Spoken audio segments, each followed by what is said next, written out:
Hello mga kababayan! Narito ang pinakabagong ulat sa lagay ng panahon ngayong gabi ng Wednesday, May 7, 2025. Huwag kalimutang i-like, i-share, mag-subscribe at pindutin ang notification bell para lagi kayong updated sa ating weather updates. Ayon sa pinakahuling ulat ng Pag-asa, ang mino-monitor na low-pressure area ay huling namataan kaninang 3 p.m. sa coastal waters ng Sipalay, Negros Occidental. Ang low-pressure area na ito ay nananatiling mababa ang tsansa na maging isang ganap na bagyo at inaasahang mag-dissipate sa susunod na 36 hours. Gayunpaman, magdadala pa rin ito ng maulap na kalangitan at scattered rains and thunderstorms sa Visayas, Bicol Region, Mimaropa, Northern Mindanao, Zamboanga Peninsula, Bangsamoro Autonomous Region in Muslim Mindanao, BARMM, Soxargen at sa Quezon. Pinapayuhan ang ating mga kababayan na naranasan ang pag-ulan nitong mga nakaraang araw na maging alerto sa posibilidad ng pagbaha at pagguho ng lupa. Samantala, ang isa pang low-pressure area na minomonitor nitong mga nakaraang araw ay tuluyan ng nag-dissipate.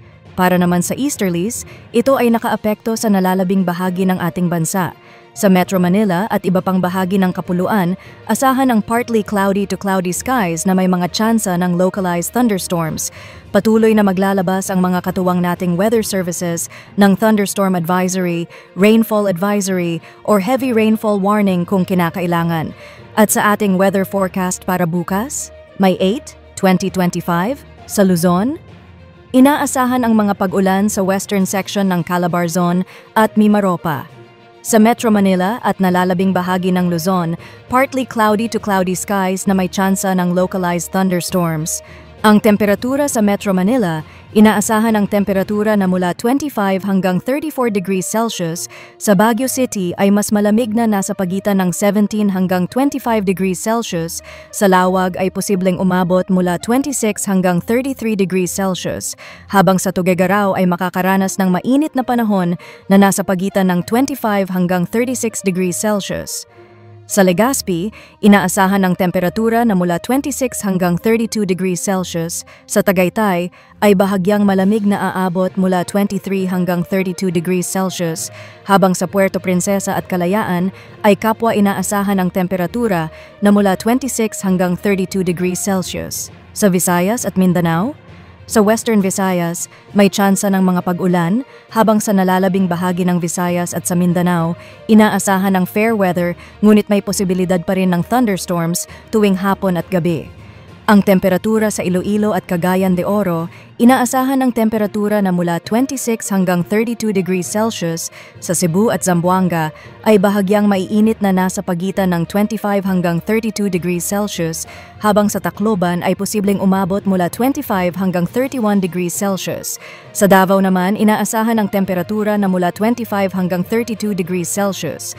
At sa lagay ng karagatan, walang nakataas na gill warning sa alinmang bahagi ng karagatan ng bansa.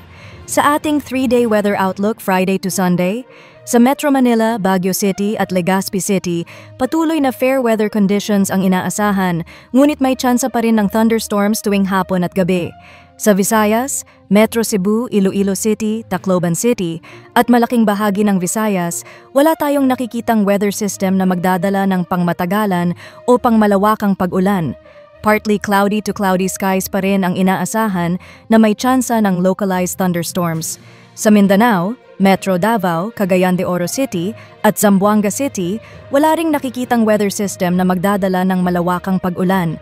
Asahan ang partly cloudy to cloudy skies na may tsansa ng localized thunderstorms. At yan ang pinakabagong lagay ng panahon. Para sa iba pang updates, huwag kalimutang mag-like, mag-share, mag-subscribe at i-click ang notification bell para lagi kayong updated. Ingat lagi at stay safe mga kababayan.